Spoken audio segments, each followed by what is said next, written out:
All right, welcome to another workshop offered by the Office of Work, Life, and Benefits at the University of Kentucky. Today we're going to be talking about financial rebound, saving, investing, and enjoying your life. We have our guest speaker with us, Dr. Nichole Huff. She is with our Cooperative Extension Service and our School of Human Environmental Sciences. She has offered a few workshops for us over the years, and we always really enjoy her very practical and helpful tips that she offers. So thank you, Dr. Huff, for being with us today. All right, thank you, Azetta, for having me back. I am looking forward to speaking with you all again. Okay, so we are going to jump in and make the most of our time together today. And so I will say we are going to take kind of an overview of some of these financial topics. But most of everything I cover today, we have more information available through our MoneyWise initiative. MoneyWise is a monthly newsletter and a podcast that we put out here with Kentucky Cooperative Extension. And so if any of the topics that I highlight today you would like more information about, you feel free to contact me and I can send you any publications or newsletters or links that we have on that specific topic. And so I'm going to take a high level overview, but I always have more information to connect you with should you want more. Okay, so we see. So what we're going to do in our time together today is we're going to explore this idea of financial well-being, and what components constitute that in a more holistic way as you look across your financial situation, both in the present and the future. Then we're going to discuss ways to prioritize our spending habits, because before we can save or invest, or make our money work for us, we have to look at where our money's going. And so we're going to talk about ways to prioritize, and develop good spending habits. And then we're going to look at those practices. And so, what are some of the practices that contribute to a healthy financial discipline? And so, you'll see. Love a good financial graphic, especially that involves a piggy bank. But like this little pig on the screen, when we think about our financial health, we have to exercise discipline just like we do with any other type of resolution or healthy habit. And so we know that if we want to be more physically fit, we have to exercise. If we want to have a healthy, diet, we have to consume healthy food. Well, the same is true with our finances and our budgets, our investment portfolios, our savings. If we want to have financial health, we have to exercise good financial habits. And so some of these are really good, just simple reminders, but it's helpful, especially at the beginning of a year, just like anything else, just having a reset in mind. So I want to start out. If you have access to the text chat, just type in just generally, what are some expenses that drain your finances? And so when you think of what really drains your budget, when your money's flying out of your bank, where's it going? Textbooks, bills, education, food, groceries. Let's see, credit cards. Yeah, vehicle, home repair, home, eating out, kids, food, groceries, supplies, insurance, car insurance, home repairs. Yeah, health food, because it can be expensive. Absolutely. And so there are so many things, honestly, like when I was thinking of my own response to this, I wanted to put kids in capital letters, right? So I'm a mom of three, two of mine are teenagers, and my middle one is a teenage son. And so between the cost of kids and their extracurricular activities and groceries and school expenses and transportation for them and cars and insurance and braces and college tuition. Really, kids just sums up where every dime of our money is going right now. Oh, grandkids. See, that's what I like about the grandparents, though. They help offset some of our discretionary spending. But all of our expenses and those things that tug on our finances, will look different depending on the season of life that we're in, depending on who depends on us, right? And we're just in, this where we're at as an economy also challenges our finances because, as we know, post-pandemic, prices have risen. And so we see inflation going up, shrinkflation happening, which means goods and services are costing more, but we're getting less for our money. Our money is stretching less. Insurance, the cost to insure our home and our cars, that is going up as a result of many things. Groceries, the cost of groceries, fees associated with nearly everything, right? And then that little umbrella, all the things that come about that you don't expect, right? Replacing the appliance that dies, or repairing a car that needs a repair, or a medical bill that comes in unexpectedly. And the list goes on and on and on, right? And so some of you may be in a sandwich generation where you're taking care of parents and kids, or that you have an expense in your life that is unavoidable, medical bills, or whatnot. Yeah, absolutely. And so it can be really hard to stretch our dollars when, despite how hard we stretch, it gets harder and harder to make those ends meet.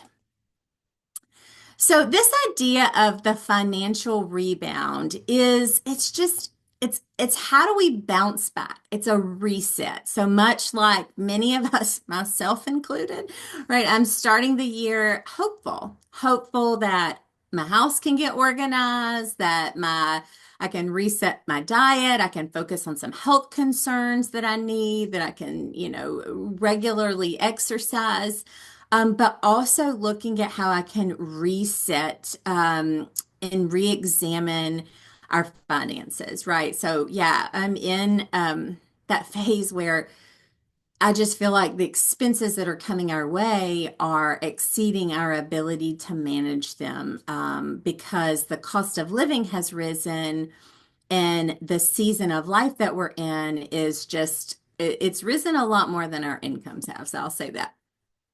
So, after a period of normative or non-normative financial stress, it can just be necessary to re-examine and reset. So, normative would be those things like the holidays.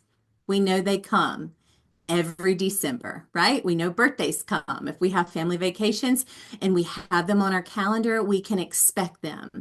They are a financial stressor, perhaps, but we can expect them. Then the non-normative will be those things that you didn't expect. You got to get that car repaired, your roof has a leak, a kid needs something for school that you really didn't have in the budget.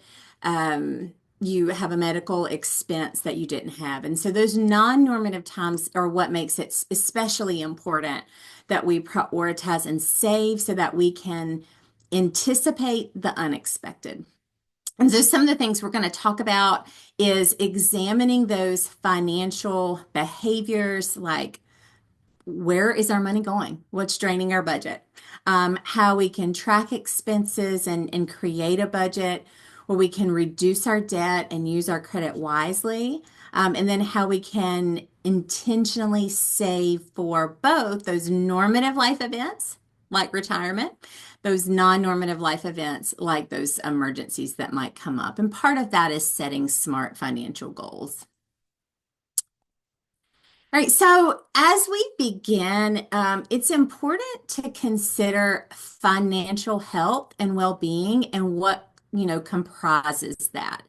So looking, kind of holistically at your finances both now and into the future.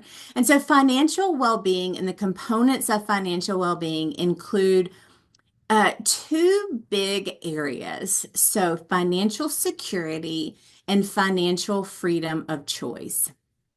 And so, financial security in the present, that means having control over your day-to-day and month-to-month finances.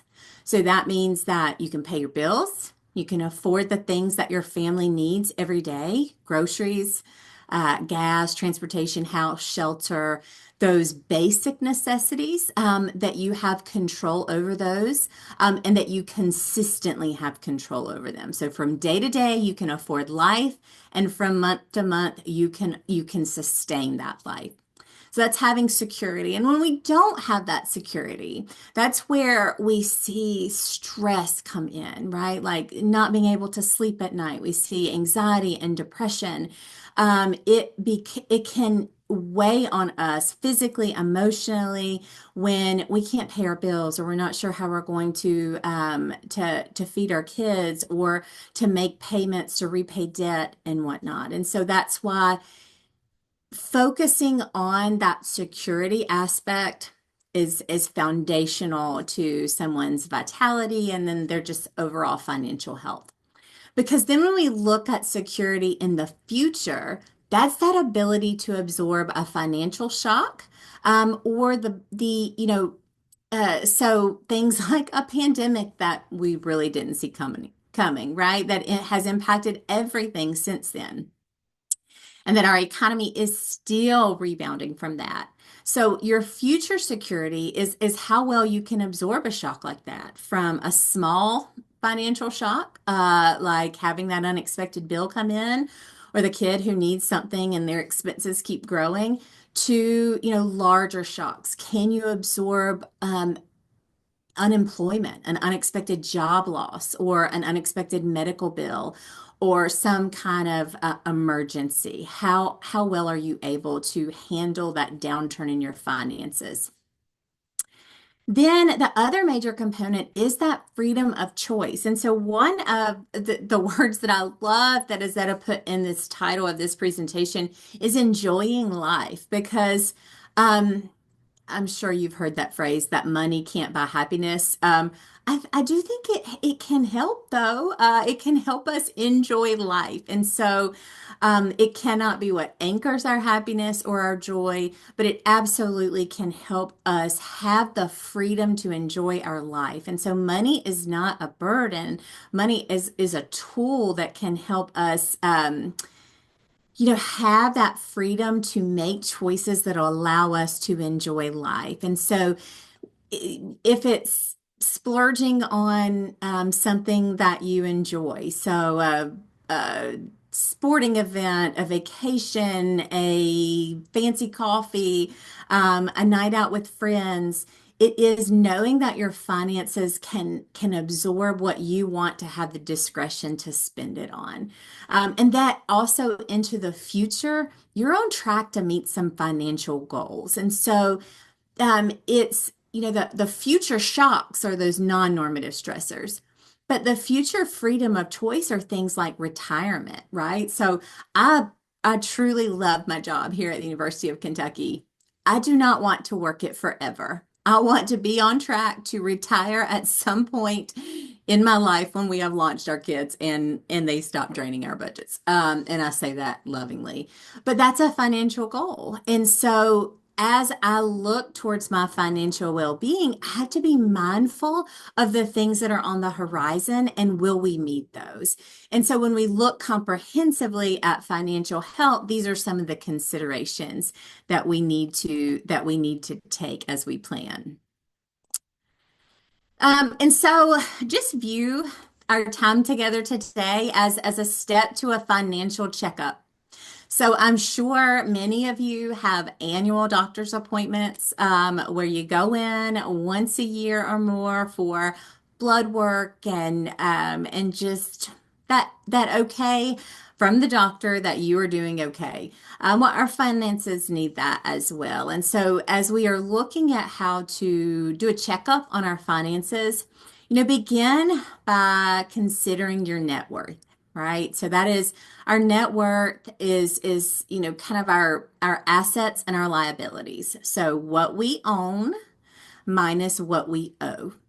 And you want those assets to outweigh those liabilities. And so when you look at your net worth, you look at what do I own versus what do I owe? And then kind of where is my debt to income ratio? And you want your income to exceed your debt, and you want to reduce that debt. And so some debt is again more normative. So mortgages, car payments, perhaps. Some debt is just more of a normative expense in a household's existence, but other things that we can like credit card debt or some types of revolving debt, we have choices in oftentimes. And then in that checkup, looking for ways to increase your income or reduce your expenses. That is the simple secret to balancing a budget is you either have to make more money or you have to spend less money. And it boils down to that. We'll talk a little bit more about budgets. But understanding your why. Why are finances important to me? Why is it important for me to get out of debt? Why is it important for me to save for the future, to pay attention to my investments and come up with a strategy that will help me meet those financial goals that I have? And so if debt and bills have become more prevalent in your life than you would like, then your why is important in reducing that so you can focus on those long-term financial security and improving your well-being. If retirement is important, if you're saving towards a big financial goal, then some of those smaller things, which I'll call spending leaks, and we'll explore here in a second, they become less meaningful, right? And so that $10 might seem like a just small $10 purchase, but a couple times a week, weekly, every month, all year long can add up. And that collective $1,000 that you spend over the course of the year at Starbucks or Dunkin' or Seven Brew or Dutch Bros or all of the mini coffee shops that we have, it may seem like a small purchase, but when you think about what could I spend that money on over the course of a year, and you examine your why, then that coffee doesn't seem as appealing. So that is an example of a spending leak. That's one of it was one of my spending leaks for a long time. Now it's one of my daughters, and we are trying to quell that desire in her to go out for specialty coffee. But what spending leaks are they're these little, pesky purchases, habitual small things that that have the potential to drain our budgets if we're not careful. And so I love this quote. Beware of little expenses. A small leak will sink a great ship. Because if you get in the habit of saying, "Oh, it's only $10, it's only $30, it's just $100," um, well, that those add up. And so just basic principles of math, right? Our money adds up, and the little things can wreak havoc and be slow drips in our account. And so think about what are you, what do you freely spend your money on? Maybe it's one-click purchases. So I am much more apt if I have the auto pay, that one-click feature disabled. So if I don't have a card stored in my PayPal or my Apple Wallet or my, all the many different options that online retailers will allow you to double click. If I had that disabled and I have to get up and go get a card or physically enter my information, it's often enough of a buffer to keep me from making that purchase right then. And with so many automated purchases, we don't physically feel it coming out of our account. We're not handing a $20 bill over to someone and getting our cash and seeing how much money we have. It's instantaneous and it's often invisible. And so it doesn't feel like we're spending money, like we're getting that charge or whatnot. So what are you, what drains your budget? And as you consider your needs and your wants. And so I'll ask you now, and so just in the text chat, what are some of your spending leaks? Like, what are those small, frequent, habitual, those easy purchases for you that might be slow drips on your account? Amazon, restaurants, yeah, eating out's always huge. Streaming services. Yes, streaming services get you Amazon, Quilter. Yeah, hobbies. Hobbies can be, we don't think to include them oftentimes in our budgets. And so they can be, if we haven't planned for how much we spend, simple things that bring us joy. Can our budgets can overspend? Red Mile. Yeah. Sam's Club, oh, buying more than what's needing, right? Pets are a big expense. A big expense. Have a dog as well. Yeah, absolutely. And so this is just a chart. Some of this has gone up in price as inflation has risen, but this is just to give an example of how quickly spending leaks can add up. And so if you eat out, basic pizza purchase, right? Basic pizza purchase on Friday night, just $35 a week. And so you're just getting, maybe a one topping and a two topping, then that purchase could add up to over $1,800 a year. Fast food lunch. So say you're under $10, it seems like a simple purchase. You do it a couple times a week. You feel like you're doing good. You bring your lunch 1 or 2 days, but then you treat yourself to lunch a few days. Well, over the course of the year, nearly $1,400. The specialty coffees, the same thing. You brew your coffee most days from home, a couple times a week. If you're on campus or if you're in town, you treat yourself to a fancy cup of coffee. And honestly, you're not getting that for $5 anymore. But even at just $5, so $15 a week, you're at over $700 for the year. And then if you have habits, right? And so maybe it's not smoking for you or not drinking, but just something that maybe it is, someone mentioned quilting and you're just buying a simple, piece of fabric a couple times a week. Or an inexpensive bottle of wine you're tossing in your grocery order, it can just add up quickly. And so when I am talking with people, Huh? oftentimes I can't who's hear you. I got a video oh, on. if A If video. you are speaking, Zoom. I'll just remind you if you could unmute I your forgot it. phones, It's at 12. that is great with the audio, or if Fazetta, you can do that. So with these purchases and with spending leaks, that is low-hanging fruit that you can examine in your budget. That if you can stop, you can redirect those funds elsewhere. Like as much as, like as a parent, a good pizza, quick one night eating out option. But over the course of the year, could we make pizzas at home? Could we save money that way? And listen, with the cost of groceries, it's not always budget friendly. You have to figure that out. But my point with this is, could that $1,800 be directed towards a family vacation or towards braces or towards a debt, snowball method? And so, adding up what your spending leaks cost can help you, it can help you determine your why. So some tips for plugging some common spending leaks: examining your unused services and subscriptions. So out of sight, out of mind is often where places get you. So we made the decision to change streaming services recently. And so in order to sign up for one that was more expensive, my agreement with my family was that we cut out a few others. And so just to cancel those subscriptions, it really took some time. I had to see what I had gone in and subscribed through Apple subscriptions and what I had signed up with through Amazon and who I had signed up with through individually and go in and cancel those. But I was able to reduce the cost out of pocket for this new service by eliminating some that we didn't need anymore.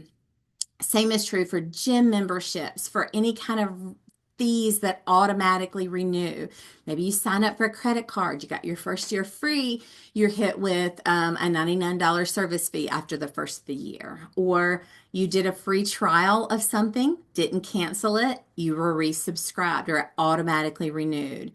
Maybe you had great intentions of going to the gym And so you've been on an automated membership and you're not going. And so those of us, we can look for ways to say use the employee fitness center if you're on UK's campus and canceling some of those other memberships. But examining your credit card statements, your bank statements over time to see if there are any hidden fees, unused services, subscriptions, memberships, auto renewals that you can eliminate.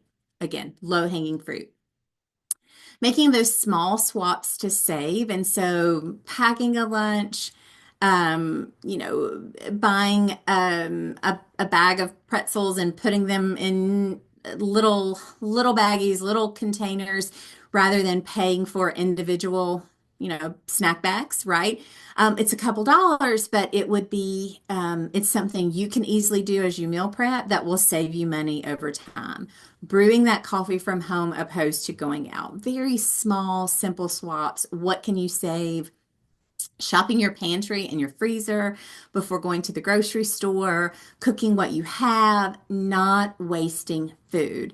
And that's a big one. You buy groceries, your week gets busy, you get takeout, those groceries go to waste. Especially if you're planning to eat healthy and you let produce or meat or something go bad before you have cooked it or frozen it or put it away. And so it's just money down the drain. Tracking your spending. So looking at, okay, writing down, it can be in an app on your phone. It can be in a simple checkbook register. It can be in a notepad. It doesn't have to be fancy, but pay attention to what you spend on the day to day. What are the big things, the bills that you have? What are those little things that you give a dollar here and there? Disabling auto clicks and then budgeting and setting some savings goals. So, with budgeting, like I mentioned, it does not have to be complicated. It is at its simplest form. It's a comparison of what do you have coming in and financially and what do you have going out. And your goal with budgeting should be to have a zero like balance, that everything you have coming in is assigned a category. And this should include your savings goals, your debt payments. So that should be an expense that you have written down. It's like putting yourself on your calendar, right? So I am in the habit, especially with shared calendars, right, at work, of blocking time for myself so that I can complete projects I need to do. That way I can say something's on my calendar. Budget is the same way. You have to put your debt payments go in your budget, any bill that you have, any expense categories, things like the holidays, anything that you are saving for, including retirement, emergency funds, whatnot, should be accounted for in your budget because you want to assign every dollar a job. And if you find yourself asking, where does my money go? Find out. I mean, we can track where our money goes. We should be able to. You keep a diary of your spending. You pay attention to those spending leaks. You read and review your bank statements, especially if they come electronically. It's like the one clicks, out of sight, out of mind. We don't review them very carefully, but that you're paying attention to where your money is going so that you can account for those different categories. Because it's my favorite little graphics, we want to give old Georgie boy here a job, right? And what our budget does is it gives every dollar in our account a job. And so if I choose to go spend $7 on venti iced oat milk shaken espresso. I don't know if I got that right, but that is my guilty beverage of choice. Then I have that in my discretionary fund to spend. I realize that if I do that frequently, how that can impact my budget. So you have a list of everything that's coming in versus everything that's coming out, and you have assigned everything a job. And so Um, this is a basic budget builder that we use. Your list of expenses will look different. Azetta has this. She'll include this as an attachment when you receive your email. This is just to get your mind thinking about where's my money going. And you can then list things in if you're an Excel guru, make yourself a budget on Excel. Get a software download, get an app that helps, or get a good old legal pad, which is my personal thing of choice. I'm old school. I like to handwrite things. But just listing your income versus expenses and really taking an itemized look at where your money is going. Because when we have more income than we have expenses, it creates opportunities to save. It gives us more money to enjoy life, to take vacations, to buy things that we enjoy, to invest in retirement, to pay down debt. Conversely, if we have more expenses than income, then that creates debt. And we have to find a way to cover that. And so if you are in the red in your budget, begin by examining that low-hanging fruit. Begin by looking for ways to increase your income or reduce your expenses. And that's really the key to a balanced budget. And it really doesn't have to be complicated. And so to today's kids, I realize how old I'm getting in terms of relatively, because I say things like today's kids, but today's generation really doesn't know a checkbook register, right? Like when many of us on here opened a checking account, you got a checkbook register and you wrote down what you deposited and what you withdrew. And it required us to put pen to paper and examine our spending habits. We've gotten away from this. My husband is a banker, and so we're both in finance, but he will tell you, and he'll sometimes provide them for me. Banks still have registers. They still have checkbook registers. So if you don't have one and you want to track where your money goes, ask your local bank for a checkbook register. If you are teaching a child, a teenager, or any child, as soon as they can start doing basic math, get them a checkbook register and help them, just go back to the basics. So it can be simple, it can be fancy if you're computer savvy or you prefer apps, but it does not have to be difficult. And then as you're looking at your budget, also consider when your bills are due. And so depending on when you get paid, when other people in your household get paid, if you're a dual income family, and then when money is going out. And many times you can set bill timing to your convenience. Not always, but oftentimes you can call, you can change dates when things are withdrawn. And so if you want to have a grasp as you are writing down your expenses, if you look at a calendar and just jot down, okay, here's when we typically get this bill. Here's when my Amex card bill comes in. Here's when the water bill hits. Here's when our mortgage is taken out. Here is when this is deducted. So you can see it in a grid. And doesn't have to be fancy. You can print any kind of blank calendar to give yourself an overview of where your money's going and when. So some budgeting pitfalls to avoid, just start small, like saying, I'm never going to get Starbucks. I'm canceling all streaming services may not be, that may be too drastic, right? And so, choose if you have a significant amount of debt, you may want to prioritize and tell your family we're keeping one streaming service, let's pick. Or we're going to rely on the digital cable channels that we can get, right? Like if your budget is strapped, some of those things you have to ask, is this a need or a want? Streaming services are a want. And so if you are really trying to reduce your debt, go without cable or streaming or Netflix or anything for a year. Or if the same thing, internet can be more of a necessity, but if you have medical bills that or a certain, you're choosing between a certain bill and internet services, the library. There may be other options. And so it's weighing what swap can I make and where can this money be directed? Sometimes it's making hard choices. But also sometimes it's just saying, okay, instead of 3 times a week going out for lunch, I'm going to do one and I'm going to take that money and redirect it somewhere else. And then just get started.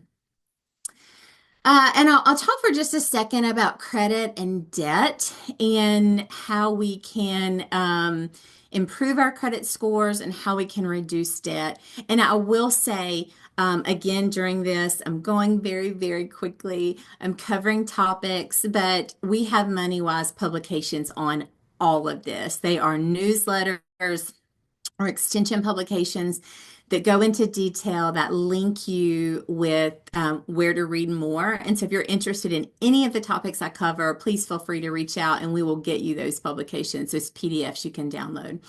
So, generally, the general breakdown of our credit score is on the screen here. We have our score is comprised of largely our payment history so that you are reliable, that you pay your bills regularly, that you don't miss payments, that you have only used a small portion of your available credit, that you keep your accounts open and that you have a long credit history. And so keeping accounts open, especially if you use credit wisely, can improve your credit score as long as you only are using a small portion of your available credit. That you don't open accounts unless you truly need them. So when you're checking out and they say, "Can I interest you in opening this store card?" You say no. You say absolutely not. No, thank you. No, thank you. That you are choosy about the credit that you have. And so that way, when you are using credit, you can use it in a way that maximizes your reward. So if your credit is going towards your mortgage payment, automobiles, and that you keep that installment credit and the revolving credit, like credit cards, you keep that to a minimum. And so, and then you have a credit mix. It's just like our investments. We look for diversification, that you have a mix in your credit. And so together, these things are what produce our credit score.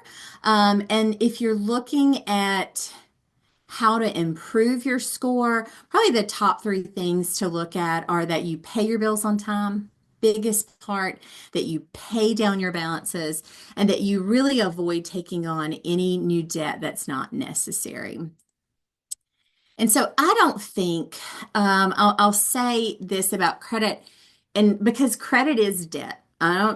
Sometimes we compartmentalize the two, but when we have credit, that is debt. That is a liability. It is not an asset. It detracts from our net worth.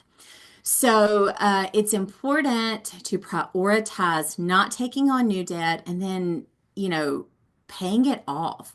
And I think that credit, I use it, right? I have a mortgage payment, I have car payments, and so I am not I use my Amex card because I love me some Delta rewards. I'm gonna be real honest. But I know that I am using it responsibly. I'm keeping enough credit, paying it off, keeping my balances low or non-existent so that I am continually improving my credit score while using it really wisely. And so many parents, as this is a parent audience, I often equate it to sex education. Abstinence can be a great thing, and it can be but if we don't also teach responsibility, then we're doing, young people a disservice. All right. So if you got beefs with me about that, please email me. Not to be controversial, but we also want to equip people with education. I think credit's the same way. I think that credit can, if it's used as a tool, it can be extremely beneficial. But if it is not used wisely, it can be dangerous. And so the more education that you have, the better. And so I'm not here saying don't use credit, just use it wisely. And so when you're looking to pay off debt, there are generally two types of debt reduction strategies that many people employ, and it is the snowball method or the avalanche method. And so the snowball method is they both require you paying pretty much the minimum on your debt payment, and then you taking all extra money and dumping it into one debt at a time. But the snowball method looks at is that you are paying your smallest debt first to pay it off quickly and to build momentum so that you see yourself eliminating debts. The avalanche method looks at which of your debts has the higher interest payment, and you're paying down high interest debt first. And then as you pay that off, you go to the one with the next highest. And again, we have publications on this. If you're interested in debt repayment or consolidation options or kind of thinking through some of that. But having a strategy for, consistently eliminating and reducing that debt. You can weekly check your credit report. That is a byproduct of COVID that has stuck around. We recommend at least checking it annually. But pulling your credit report and annualcreditreport.com is the only one that is backed by federal law. And so be careful where you're pulling it. Make sure you're pulling it from this trusted source. But it helps us identify if there are any kind of identity fraud going on, if there's anything that payments that have been eliminated that haven't been removed, if anything is incorrect, and it helps us monitor that our debt. Okay. Oh, I did see somebody said that they get a new checkbook registry with each pack of checks. So, as we kind of wrap up here, I want to stress the importance of saving. And I've spent more time on the others because really it's hard to save and invest in the future if you don't have control over those day-to-day, month-to-month finances. And so really examining your spending habits in the present can help you move on to saving for the future. And so some things you want to be saving for, major expenses that you know are coming. And so if you plan to do home repairs, if you know you have a kid and braces are coming up, if you have any automobile that you know you're going to be purchasing, but having that built in. And it also saving for those minor or expected expenses, like the holidays. They come every December. Birthdays come, anniversaries, summer vacations, but they should be built into your budget. And so not ignoring some of those expected expenses that we have. Saving for financial goals. And so a car, a new purchase, a home purchase, a vacation, retirement, college education, doing what you can to save for the future, making sure you're investing in the future, paying yourself first, having that built into your budget, maximizing things like the employee benefits that are offered to you. And so if your company in UK has a great one, but and they have so many budgeting tools and financial tools available. And so taking advantage of what your employee offers so that you are maximizing that savings and that you prioritize that, but also saving for those non-normative events, those rainy day funds, that emergency fund, the things that you may not see coming, whether it's in your control or out of your control, like the economy or medical emergency. Many times they are out of our control. And so that are we doing something to make sure that we have 3 months minimum, 3 to 6 months of our living expenses saved in an accessible high yield savings account so that we can withdraw it should we need it? Are we maximizing retirement savings as our budget allows? Are we reducing our debt so we have more money to go into this? All right, and then I'll end here and then we'll kind of open it up for questions and discussions. But this is likely not new to anybody who's been around extension education or university-based education, is this idea of smart planning. And smart, specific, measurable, achievable, or attainable, realistic, and timely. So if you want to put aside $1,200 for Christmas. All right, we're just gonna keep our math simple. That's a specific goal. It's measurable because that's $100 a month, right? So you know exactly what is needed to get to that goal. It's achievable. That's not going out to eat as a family once or twice. It is realistic. You can cook at home those nights. You can shop your pantry. You can make it fun. You can, challenge your family to a cook-off. You can make that favorite restaurant meal at home. It's realistic, but it's timely. You'll know if you achieve that goal when you have $1,200 in your account at Christmas.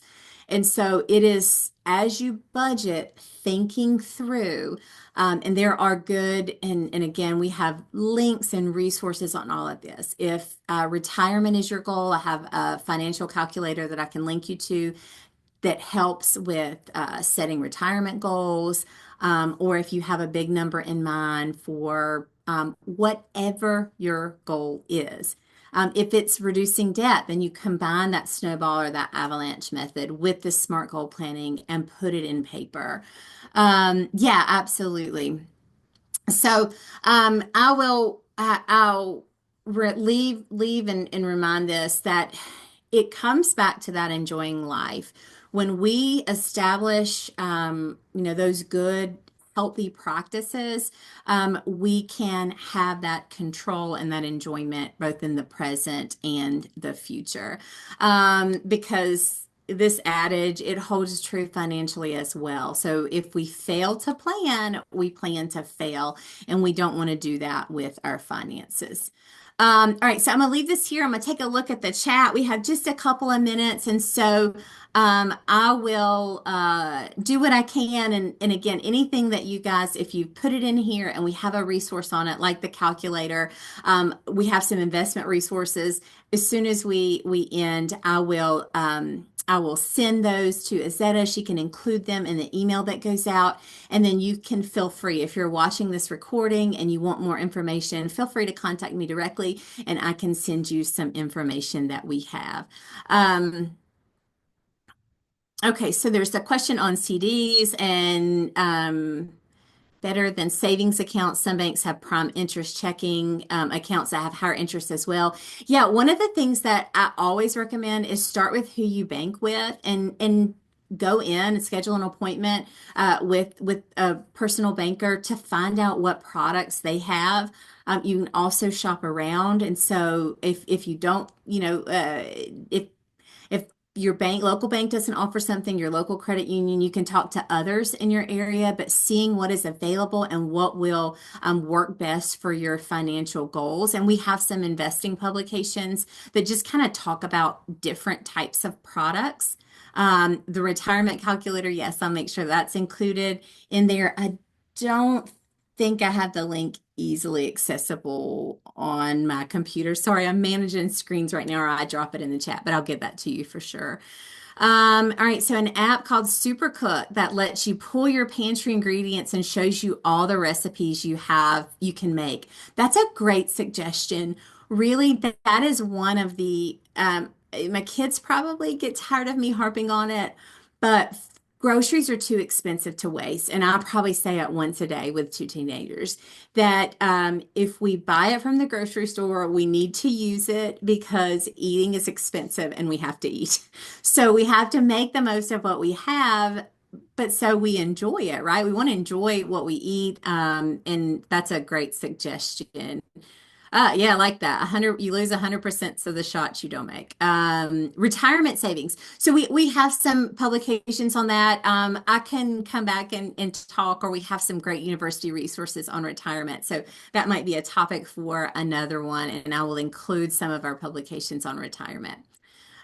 Credit report website, you shared doc your credit. No, it does not. And so those are not hard inquiries on your credit. Checking your credit through that site, and there are the three credit bureaus are all on that. You can check that through them, and it does not put a hard ding on your credit at all. Yeah, the big three. Somebody put that in here. Yeah, Experian, TransUnion. Um, yeah, absolutely. I'll include that publication as well. Yes, high yield savings accounts are really good for your emergency fund. You want it to be liquid. You want to be able to access your emergency fund if you need to pull out money. But you also want to keep it in something that's going to yield an interest to help your money work for you and to help it grow. And compound interest can work two ways. With debt, it can increase what you're going to owe and really work against you. But with investments, maximizing compound interest can help that money grow. Let's see if I missed anything. Yeah, so some people are talking about products that UK Credit Union, Federal Credit Union has right now. Any thoughts on doing budgets in respect to monthly versus every 2 weeks, monthly to bi-monthly? Yeah, I think it just depends on what works best for you. And so if you're getting paid bi-weekly and looking at budgeting in 2 week installments, I think that is excellent. I think whatever works best for you, whether as long as you're consistent and really examining what's coming in versus what's going out. And as you look at that calendar, so as you put your bills on your calendar, I think seeing that visually can help you see, how it's best to organize that. And so getting it visually. Financial stability and financial security. I think that it can be nuanced. I'd have to look at some literature to support both terms. But financial security, I see it in that financial rebound chart as the difference between present and future. So financial stability is that day to day. Can you meet what is required of you financially? And then financial security is, are you secure in your present and future finances to absorb those shocks, to make those decisions, to have you to be able to enjoy life and so not just survive, but we want to thrive financially as well. These are excellent questions. We're to the top of the hour. Feel free to reach out if you want more. I'll include the things we talked about in the resources I send to Azetta. But thank you so much for your time. I really appreciate it, and I look forward to visiting with this group again.